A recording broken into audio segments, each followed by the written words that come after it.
Doctor: mister নীরব, আমরা আমাদের পক্ষে সর্বোচ্চ চেষ্টা করেছি। এখন আল্লাহ তাআলা সহায় হলে আর কোনো সমস্যা হবে না আপাতত। আর নার্স নিয়মিত ওষুধ দিয়ে দেবে। আল্লাহর কাছে দোয়া করুন। 12 ঘন্টার ভেতরে জ্ঞান ফিরবে। নীরব: আচ্ছা, ধন্যবাদ ডক্টর। আর আমাদের রোগীর জন্য আমি অতিরিক্ত একজন নার্স চাইবো, যেন সব কিছু দেখাশোনা করে। এর জন্য আমি অতিরিক্ত কিছু টাকা দেব। ডক্টর: টাকার প্রয়োজন পড়বে না, আমি বলে দেব নার্সকে। চলে আসলাম কেবিনে। ঢুকেই নাবিলার প্রশ্ন ছুড়ে দিল। নাবিলা: ডক্টর কি বলল? নীরব: বলছে 12 ঘন্টার ভিতরে জ্ঞান ফিরবে। আর কোনো চিন্তা নেই। নাবিলা: আলহামদুলিল্লাহ, আল্লাহ আমাদের সহায় হয়েছে। নীরব: আচ্ছা নাবিলা, আমি এখন যাই। আপনি কাল সকাল 10টায় রেডি থাকেন, আমি নিতে আসবো। কালকে ইন্টারভিউ। নাবিলা: আচ্ছা, আপনি যান, আমি রেডি থাকার চেষ্টা করব। নীরব: আচ্ছা, আর একজন নার্স আন্টির খেয়াল রাখবে, চিন্তার কিছু নেই। নাবিলা: আচ্ছা যান, অনেক রাত হয়েছে। আসসালামু আলাইকুম। নীরব: ওয়ালাইকুম আসসালাম। বাই। বাসায় এসে দরজায় কলিং বেল চাপতেই আম্মা এসে দরজা খুলে দিল। আমি ঘরে ঢুকেই বললাম, নীরব: আম্মা, আব্বা কই? আম্মা ঘরে কাজ করতেছে। দরজা নক করে বলল। আমি আব্বুর কাছে গিয়ে বললাম, আব্বু, তোমার সাথে আমার একটা কথা ছিল।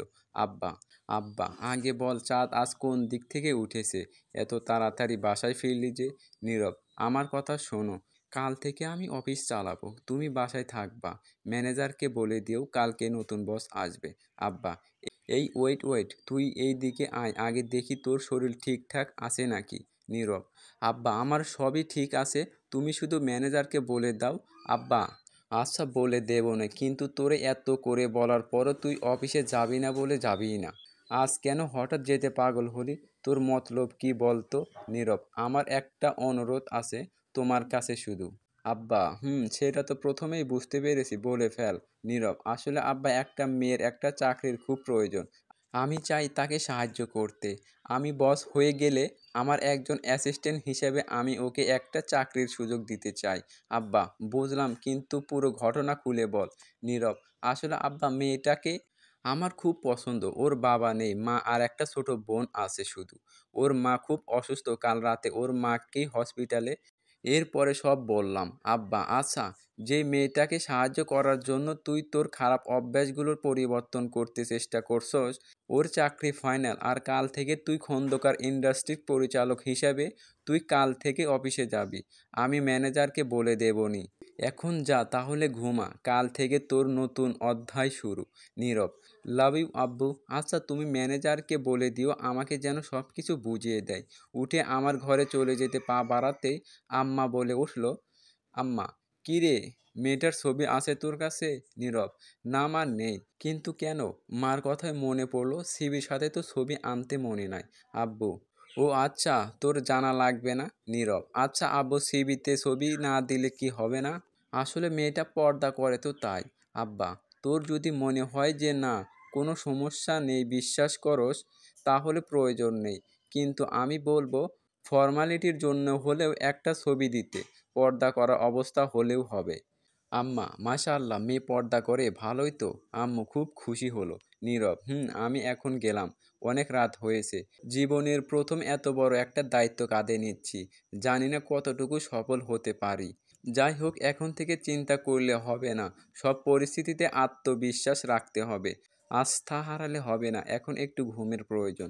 8টা 30 মিনিটের অ্যালার্ম দিয়ে ঘুমালাম। সকালে অ্যালার্মের শব্দ ঘুম ভাঙলো। অ্যালার্ম অফ করে আবার ঘুমাতে যাব, পরক্ষণেই মনে পড়ল এখন তো আমার কাঁধে বিশাল দায়িত্ব। ঘুমালে হবে না। উঠে ফ্রেশ হয়ে রেডি হয়ে আসলাম খাবার টেবিলে। আব্বা: কিরে, আজকে যেন তুই আমাকেও হার মানিয়ে দিলি। যাই হোক, আজ সবাই একসাথে সকালে নাস্তা করব। নীরব: আব্বু, পরে কি তুমি ম্যানেজারকে সব কিছু বলিয়ে দিয়েছিলে? আব্বু: হ্যাঁ, সব কিছু বলা হয়েছে, তুই শুধু যা। আর আজকে ফর্মাল ড্রেসে তোকে সত্যি সত্যি বস মনে হচ্ছে। হাসতে হাসতে বলল আব্বা। আম্মা: কার ছেলে দেখতে হবে না? আব্বা: হ্যাঁ, তা তো হবেই, তোমার একার ছেলে নাকি? আমারও তো ছেলে। আম্মা: শুধু ভুল করলে আমার একার ছেলে হয়ে যায়। নীরব: হয়েছে, এবার তো থামো। আর আমার জন্য দোয়া কইরো, যাতে সব কিছু ঠিকঠাক মতো করতে পারি। আম্মা: মার দোয়া ছেলের ওপর সব সময় থাকে। তুই চিন্তা করিস না বাবা, সব ভালোই হবে। নীরব: আচ্ছা আমি এখন যাই তাহলে। আব্বা: সাবধানে যাস, আর অফিসের সামনে ম্যানেজার অপেক্ষা করবে তোর জন্য। নীরব: আচ্ছা। চলে আসলাম বের হয়ে হসপিটালে। কেবিনে গিয়ে দেখলাম নাবিলার মা নাবিলার সাথে কথা বলছে। আমি গেলাম ভেতরে। নীরব: আসসালামু আলাইকুম আন্টি, এখন কেমন আছেন? আন্টি: ওয়ালাইকুম আসসালাম, ভালো আছি, তুমি কেমন আছো? নাবিলা আর নাবিলার মা আমাকে দেখে অবাক দৃষ্টিতে তাকিয়ে আছে। নীরব: জি আলহামদুলিল্লাহ ভালো আছি। আন্টির জ্ঞান ফিরেছে কখন? নাবিলাকে উদ্দেশ্য করে বললাম। নাবিলা: ভোর 6টার দিকে হবে। নীরব: আচ্ছা আপনাকে কাল কি বলেছিলাম মনে আছে? নাবিলা: মনে আছে। কিন্তু মাকে একা রেখে? নীরব: আপনার মাকে সব সময় খেয়াল রাখার জন্য একজন নার্স আছে, আপনি চিন্তা করবেন না, কিন্তু আপনাকে ঘুরে দাঁড়াতে হলে আপনার চাকরিটার প্রয়োজন, তাই না? নাবিলা: অনেক বেশি প্রয়োজন। আন্টির দিকে একবার চোখ বলিয়ে নিল। নীরব: আচ্ছা তো রেডি হন তাড়াতাড়ি, এমনি লেট হয়ে যাচ্ছে, আমি বাইরে অপেক্ষা করছি, আপনি আসুন তাড়াতাড়ি। নাবিলা: আচ্ছা যান, আমি আসছি। নীরব: তাড়াতাড়ি আসবেন, প্রথম দিন, আজকে দেরি করলে হবে না। নাবিলা: আমি চলে এসে বাইরে দাঁড়ালাম, একটা সিগারেট হাতে নিয়ে ধরালাম, গাড়ির সাথে আনমনে চেয়ে সিগারেট টানছি।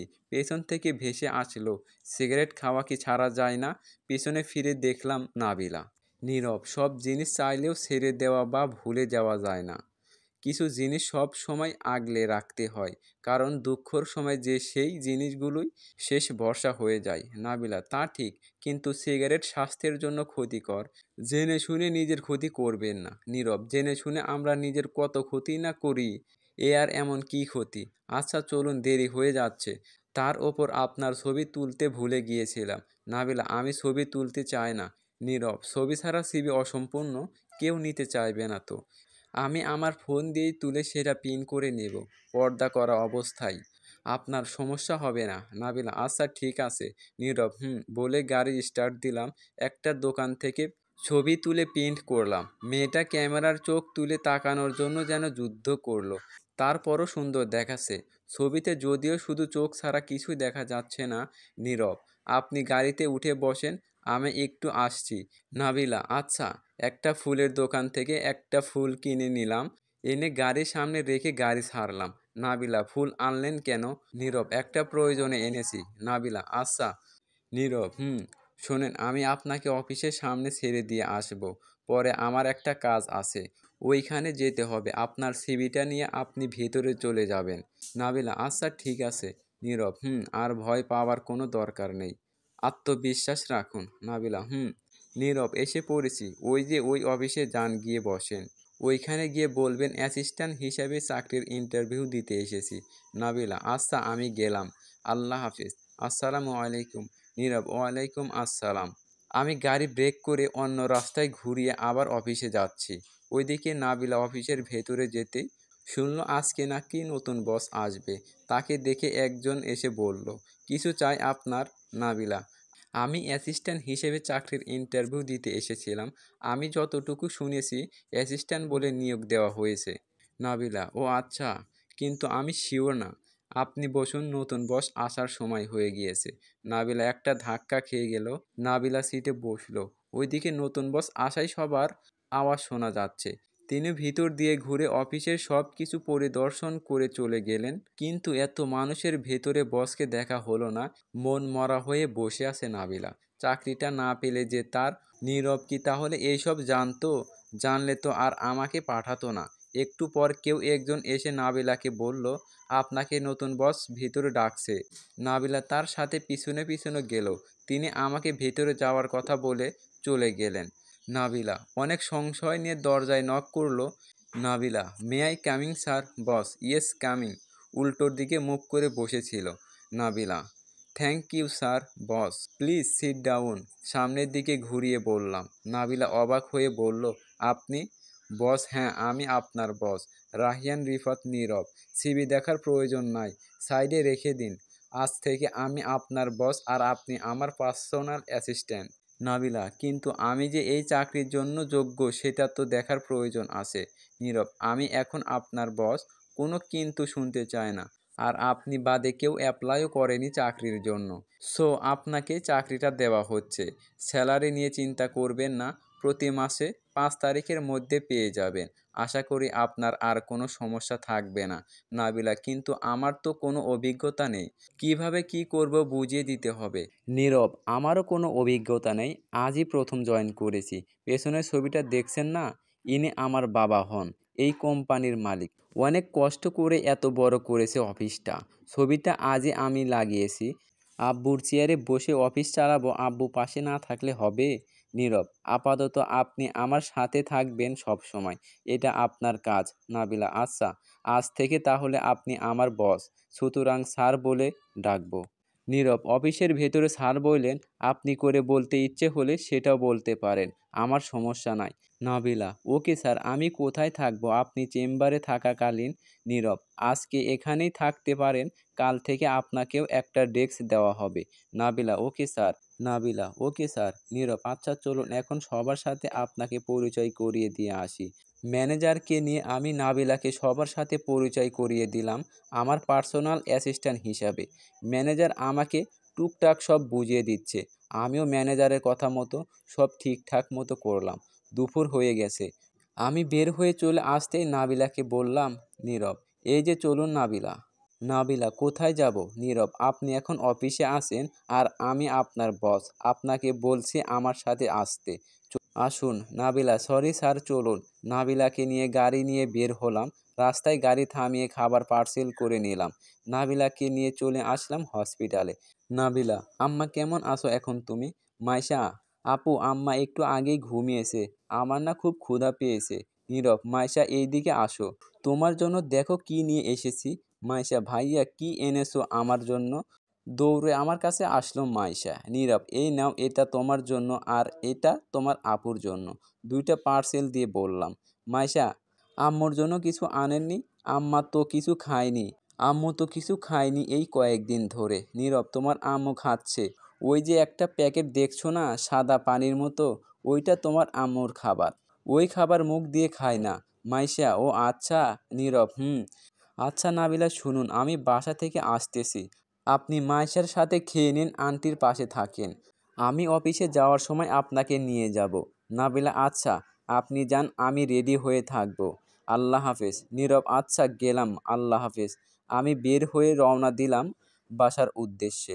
বাসায় আসতেই দেখলাম আব্বা আম্মা আমার জন্য অপেক্ষা করছে, ওরা নাকি আমার সাথে খাবে খাবার টেবিলে। আব্বা: কেমন লাগলো? নীরব: ভালোই, তোমার অফিস বলে কথা, সবই সাজানো গোছানো, ম্যানেজার আমাকে মোটামুটি সব বুঝিয়ে দিয়েছে। আব্বা: তা যার জন্য তুই এত পরিবর্তন হলি, সেই মহিষী মেয়ে চাকরিতে জয়েন করেছে? নীরব: হ্যাঁ আব্বু, জয়েন করেছে, আমি হসপিটালে নামিয়ে দিয়ে এসেছি, বলছি যাওয়ার পথে নিয়ে যাব। আব্বা: ও আচ্ছা, তা ওর স্যালারি সম্বন্ধে কিছু বলছস নি? নীরব: না, কিছু বলিনি, আমি কিভাবে স্যালারি নির্ধারণ করব তোমার অনুমতি ছাড়া?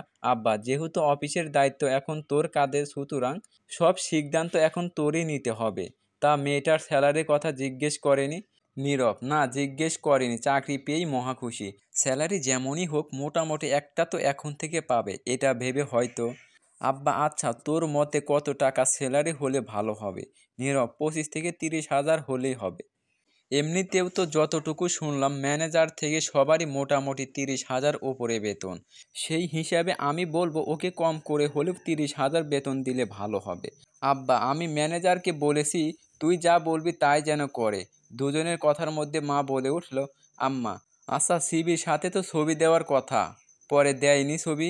নীরব: দিয়েছে, কিন্তু চোখ ছাড়া কিছুই দেখা যায় না। দেখবা? আম্মা: দেখি, মেয়েটা কত সুন্দরী যে আমার ছেলেটাকে এত পরিবর্তন করে দিয়েছে। নীরব: এই নাও, মোবাইলটা আম্মার হাতে দিলাম। আব্বা: তোমার দেখা শেষ হলে আমাকেও একটু দিও, দেখতাম। আম্মা: এই নাও দেখো, চোখ দেখে বোঝা যাচ্ছে মোটামুটি সুন্দরী। আব্বা: মোটামুটি খারাপ না, আমাকে মোবাইল দিয়ে বলল। নীরব: হ্যাঁ হয়েছে তোমাদের খারাপ ভালো নিয়ে, আমার খাওয়া শেষ, আমি একটু রেস্ট নিতে যাচ্ছি। উঠে নিজের রুমে এসে কিছুক্ষণ রেস্ট নিয়ে আবার বের হলাম নাবিলার উদ্দেশ্যে। হসপিটালে গেলাম। নীরব: আসসালামু আলাইকুম আন্টি। আন্টি: ওয়ালাইকুম আসসালাম। নীরব: এখন মোটামুটি কেমন আছেন? আন্টি: মোটামুটি ভালোই। এইখান থেকে বাসায় যাব কবে? নীরব, কাল আপনার অপারেশন হয়েছে, কম করে হলেও 5-6 দিন থাকলে ভালো হবে। তার উপর নাবিলাও কাজ নিয়ে ব্যস্ত থাকবে, বাসায় আপনাকে খেয়াল রাখবে কে? আন্টি আর কিছু বলল না। আপনি এখন আর চিন্তা করবেন না, নাবিলা যে চাকরি পেয়েছে মোটামুটি ভালোই চলবে আপনাদের। নাবিলাকে উদ্দেশ্য করে বললাম। নাবিলা, এখন চলুন, অফিসে যেতে হবে তো। নাবিলা, হ্যাঁ চলুন। গাড়িতে একসাথে বসে আছি, নীরবতা ভেঙে বললাম। নীরব, আচ্ছা নাবিলা, আপনার শখ কি কি? নাবিলা, গরিবের শখ বলতে কিছু থাকে না। নীরব, আচ্ছা আপনি কোথাও ঘুরতে যাননি কখনো? নাবিলা, না তেমন সময় হয়ে ওঠেনি, কিন্তু ছোট থেকে আমার ঘুরতে অনেক পছন্দ। নীরব, আচ্ছা, আর কিছু বললাম না। অফিসে চলে আসলাম, ঘন্টা খানেক সব ফাইল চেক করে আবার নাবিলাকে নিয়ে বের হলাম। নাবিলা, এখন আবার কোথায় যাবেন? একটু আগেই না মাত্র এলাম। নীরব, একটা কাজ পড়ে আছে, এখন যেতে হবে, চলুন আমার সাথে। নাবিলা কিছু বলল না আর। আমার সাথে গাড়িতে বসে বাহিরে ছুটে চলা গাছপালা মানুষজন দেখছে। সরি সরি, ছুটে তো চলছে আমরা, বাকি সবই স্থির। নিস্তব্ধতা কাটিয়ে বললাম। নীরব, আচ্ছা নাবিলা, আপনি যে আগে কাজ করতেন ওইখানে স্যালারি কত পেতেন? নাবিলা, 12,000 টাকা দিত। কোনো বন্ধ ছিল না। নীরব, ও আচ্ছা, 12,000 টাকা বেতনে চলতো আপনাদের সংসার? নাবিলা, হ্যাঁ মোটামুটি ভালোই চলতো। নীরব, আচ্ছা আপনি কি খেতে ভালোবাসেন? নাবিলা, তেমন নির্দিষ্ট কিছু নেই। নীরব, আচ্ছা নামুন, এসে গেছি। শহরে বড় একটা পার্কে আসলাম। গাড়ি থেকে নেমে একটু সামনে যেতেই ছোট একটা মেয়ে ফুল বাড়িয়ে দিয়ে বলল। মেয়ে, ভাইয়া একটা ফুল 20 টাকা নিবেন? আজকে একটাও বিক্রি হয়নি এখনো, আপনি প্রথম একটা নেন। নীরব, একটা নিলে কি হবে? মেয়ে, হ্যাঁ হবে ভাইয়া। নীরব, আচ্ছা আমাকে 5টা ফুল দাও। মেয়ে, এ নেন ভাইয়া। নীরব, আমাকে না, তোমার আপুকে দাও। তোমার আপু আজ নতুন চাকরি পেয়েছে, ফুলগুলো দিয়ে বলো আপু আপনাকে অভিনন্দন। আমার কথা মতো মেয়েটিও তাই করলো। নীরব, তোমার কাছে কতগুলো ফুল আছে? মেয়ে, 60টার মতো হবে ভাইয়া। কেন, আপনি সবগুলো ফুল নেবেন? নিলে 10টা ফুল এমনিই দিয়ে দেব। নীরব, হ্যাঁ তাহলে সবগুলো ফুল দাও। এই নাও টাকা। 1,000 টাকা একটা নোট দিলাম। মেয়ে, এই নেন ভাইয়া, এখানে বাঁধা আছে, এইগুলো খুলিনি, সবগুলো একসাথেই আছে। নীরব, আমাদের 5টাই হবে, বাকিগুলো আমি তোমাকে দিলাম, তুমি তো একটা ফুলই। দুপুরে খেয়েছো? মেয়ে, না, ফুলগুলো বিক্রি হলে গিয়ে খাবো। নীরব, এখন আগে খেয়ে এসো, তারপর বিক্রি কইরো যাও। মেয়ে, ভাইয়া আপনাদের অনেক মানিয়েছে, আর আপনিও অনেক ভালো, দোয়া করি যেন আপনি কখনো কষ্ট না পান। নাবিলার দিকে তাকিয়ে দেখলাম লজ্জায় লাল হয়ে গেছে। আচ্ছা নাবিলা, চলুন, আপনাকে পার্কটা ঘুরিয়ে নিয়ে আসি। দুজনেই ভিতরে ঢুকলাম। সবার চোখের চাহনি দেখে বুঝতে পারছি সবাই আমাদের প্রেমিক প্রেমিকা ভাবছে। ভাববেই না কেন, দুজন মানুষ একসাথে এক গুচ্ছ গোলাপ। নীরব, চলুন ওইখানে বসি। নাবিলা, আচ্ছা চলুন। নীরব, ফুচকা খাবেন? নাবিলা, অনেক আগে খেয়েছিলাম, এরপর আর কখনো খাওয়া হয়নি। নীরব, এই যে ভাইয়া, এখানে 1 প্লেট ফুচকা দিয়েন। নীরব, নাবিলা, আপনাকে একটা কথা বলতে চাইছিলাম, যদি অনুমতি দেন তাহলে বলবো। নাবিলা, অনুমতি চাওয়ার কি আছে, বলুন প্লিজ। নীরব, আমি আসলে, ভাইয়া এই নেন ফুচকা, ফুচকাওয়ালা। নীরব, নাবিলা, এই নিন ফুচকা, খেয়ে নিন। নাবিলা, আপনিও নেন। মুখের পর্দাটার নিচ দিয়ে হাত ঢুকিয়ে একটা একটা করে মুখে দিয়ে খাচ্ছে। নীরব, আমি এইসব খাই না, আপনি খান। নাবিলা, আচ্ছা আপনি যেন কি বলতে চাইছিলেন? নীরব, মানে কিভাবে বলবো বুঝে উঠতে পারছি না। নাবিলা, এত দ্বিধাবোধ না করে বলে ফেলুন, ফুচকা খাওয়া শেষ করে ফেলেছে। নীরব, আসলে আন্টি অসুস্থ জানি, কিন্তু একটা প্রজেক্টের জন্য 3 দিনের জন্য সিলেটে যেতে হবে। নাবিলা, হ্যাঁ তো যান, আপনার জন্য দোয়া রইল। 3 দিন পর তো আবার আসছেন। নীরব, পার্সোনাল অ্যাসিস্ট্যান্ট হিসেবে যে আপনাকেও যেতে হবে। নাবিলা, মানে, তাহলে আম্মাকে দেখাশোনা কে করবে? নীরব, আমি এইটার একটা ব্যবস্থা করার চেষ্টা করছি। নাবিলা, এটা আমি পারবো না, মা আর আয়শাকে একা ফেলে রেখে। আপনি প্লিজ আমাকে জোর করবেন না। নীরব, আচ্ছা ঠিক আছে, আমি প্রজেক্টটা পিছিয়ে দিচ্ছি তো, আপনাকে ছাড়া তো আর যাওয়া যাবে না। নাবিলা, কেন, আমি না গেলে কি হবে? তেমন কিছু হবে না, আপনি যান। নীরব, আপনি না গেলে অনেক কিছু হবে, যাই হোক আন্টি সুস্থ হলেই যাবনে। নাবিলা, আচ্ছা এখন চলুন, বিকেল গড়িয়ে সন্ধ্যা হচ্ছে, হসপিটালে যেতে হবে, মাইশা কি করছে কে জানে। নীরব, চলুন তাহলে। ফুচকার টাকা দিয়ে নাবিলাকে নিয়ে হসপিটালে আসলাম। নীরব, আচ্ছা নাবিলা, আপনি যান, আমি আপনাদের রাতের খাবার নিয়ে আসি। নাবিলা আচ্ছা বলে চলে গেল। নাবিলা ভিতরে চলে গেল। আমি গিয়ে কিছু খাবার কিনে হসপিটালে দিয়ে যাওয়ার পথির মধ্যে ডক্টরের সাথে দেখা। তিনি বললেন আন্টি মোটামুটি ভালোই, এখন ওনাকে কাল পরশু ছেড়ে দেওয়া হবে। খাবারগুলো দিয়ে নাবিলাকে বললাম, নীরব আন্টিকে বলেছে কাল পরশু ছেড়ে দেওয়া হবে, বাসায় নিয়ে যেতে পারবেন।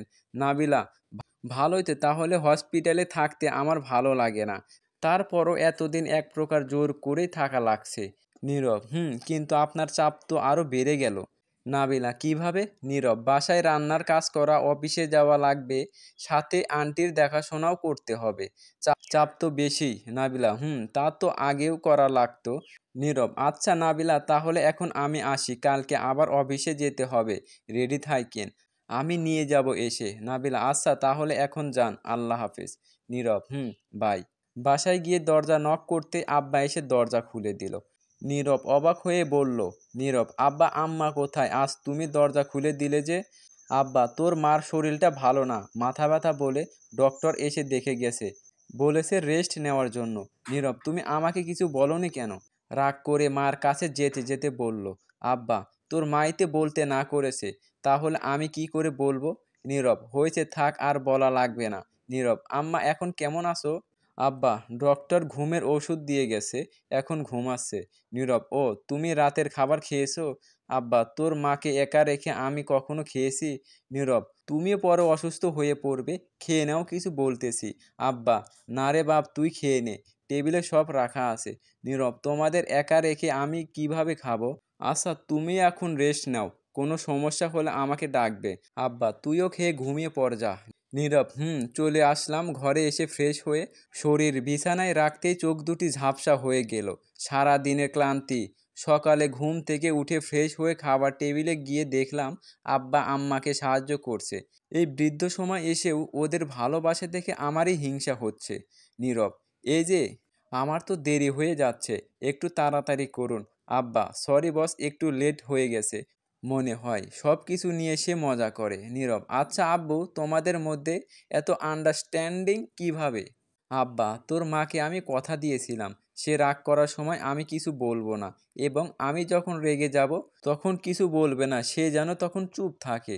এই জন্য আমাদের মাঝে রাগটা বেশিক্ষণ থাকে না, একটু পরে এসে আবার সব আগের মতো করে ফেলি। নীরব ও আচ্ছা, এই তাহলে আসল রহস্য। আব্বা এটাই প্রধান কারণ। আর তোর মা কখনো আমার বলার কথার বিরুদ্ধে যায়নি, এর জন্য হয়তো আমাদের শেষ সময়ও আমাদের মাঝে এত টান আছে। আম্মা হয়েছে, আর বলা লাগতো না, যত সব আজাইরা কথা। নীরব আচ্ছা আমার খাওয়া শেষ, তুমি আর আম্মা দুজনেই খেয়ে ওষুধ খেয়ে রেস্ট নিও, আমি অফিসে যাচ্ছি। কোনো প্রয়োজন হলে একটা কল দিও আমাকে। আমি বের হয়ে হসপিটাল থেকে নাবিলাকে নিতে গিয়ে দেখি সে রেডি হয়ে বসে আছে। আমারই আজ লেট হয়ে গেছে। আন্টি মোটামুটি এখন ভালোই। মাইশাও সেই পরিস্থিতির সাথে মানিয়ে নিয়ে বুড়ো হয়ে গেছে। নিজের মাকে সেই দেখাশোনা করে। যতই হোক নাবিলাকে নিয়ে অফিসে যাই হোক, নাবিলাকে নিয়ে অফিসের পথে রওনা দিলাম। নাবিলা আজকে আপনার আসতে এত লেট হলো কেন? কোনো সমস্যা হয়েছে? নীরব না, সব ঠিক আছে, মা একটু অসুস্থ হয়ে পড়েছিল কাল রাতে, ডক্টর এসে ওষুধ দিয়ে গেছে। নাবিলা ও আচ্ছা, এখন কেমন আছেন? নীরব মোটামুটি ভালোই। নাবিলা নাবিলা আচ্ছা আপনার প্রিয় রং কি? নীরব হঠাৎ এমন প্রশ্ন? নাবিলা বলুন না, এমনিতেই জানতে চাইলাম। নীরব কালো কালার আমার পছন্দ। নাবিলা কোনো দিন কালো কাপড় পরতে দেখলাম না, এই কয়েকদিনে একবারও। নীরব প্রিয় জিনিসগুলো এমনই হয়, প্রিয় হলেও বলা হয় না বা পড়া হয় না। নাবিলা তাও অবশ্য ভুল বলেননি। আচ্ছা অফিসে এসে পড়েছি, এখন নামুন আর আমার সাথে চলুন। ফাইলগুলো হাতে নিয়ে হাঁটতে যাব যখনই। নাবিলা ফাইলগুলো আমাকে দিন স্যার, অ্যাসিস্ট্যান্ট হিসেবে এটা আমার কাজ, দিন। নীরব কিছু না বলে ফাইলগুলো ওর কাছে দিয়ে দিলাম, একটা মুচকি হাসি দিলাম। নাবিলা এখন চলুন, ফাইলগুলো হাতে নিয়ে বলল। দুজন মিলে অফিসের ভেতরে ঢুকতেই সবাই দাঁড়ালো আমাকে দেখে। আমি হাতের ইশারায় সবাইকে বসতে বলে চলে গেলাম আমার চেম্বারে। ম্যানেজার আসসালামু আলাইকুম স্যার। নীরব ওয়ালাইকুম আসসালাম। আপনাকে যা বলেছিলাম করেছেন? ম্যানেজার জি স্যার, এই দেখুন। আমার চেম্বারের ভেতরে ছোট একটা ডেস্ক দেখিয়ে বলল। নীরব আপনি যান এখন, কোনো প্রয়োজন হলে ডেকে নিব। ম্যানেজার: জি স্যার, বলে চলে গেল। নীরব: নাবিলা, এটা আপনার ডেস্ক, আজ থেকে এখানেই আপনি বসবেন।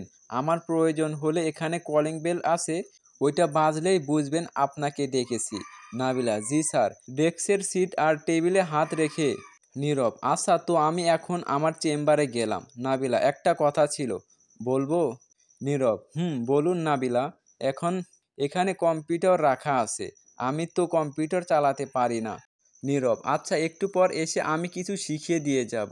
কিছু ফাইল ছিল, ওইগুলো চেক করতে হবে। নাবিলা: আচ্ছা, তাহলে যান। নীরব: আমার চেম্বারের এক কোণায় ছোট একটা ডেস্ক বানিয়ে দিয়েছি নাবিলাকে। এইটা ওকে সারপ্রাইজ দেওয়ার জন্য বলিনি। আর কাল দুপুরে পর অফিস থেকে বের হয়ে গিয়েছিলাম, মেয়েটার মুখ আমার চেয়ার থেকে স্পষ্ট দেখা যায়। ম্যানেজার কাঁচা কাজ করে না, যেভাবে বলেছি ঠিক সেভাবেই করেছে। ফাইলগুলো দেখা শেষ করে নাবিলার ডেস্কে গেলাম। নীরব: নীরব, এই যে ম্যাডাম, একটু সরে বসুন। নাবিলা: কেন? নীরব: কম্পিউটার শেখাতে হবে না? নাবিলা: সরে বসলো। নীরব: এই দেখুন, এটা হলো পাওয়ার বাটন, চাপুন এটাতে। পাওয়ার বাটনে চাপ দেখিয়ে দিলাম। নাবিলা: তারপর? নীরব: দাঁড়ান, আগে চালু হোক, সব লোড নেক। নাবিলা: নীরব: এটা হলো মাউস, এটা ধরুন। নাবিলা: ধরলাম, ভুলভাবে হাত রেখে। নীরব: এভাবে না, হাতটা দিন, দেখিয়ে দিচ্ছি। বলে নাবিলার হাতের উপর হাত রাখতেই সে চলবে। কেমন লাগলো কমেন্ট বক্সে জানিয়ে যাবেন।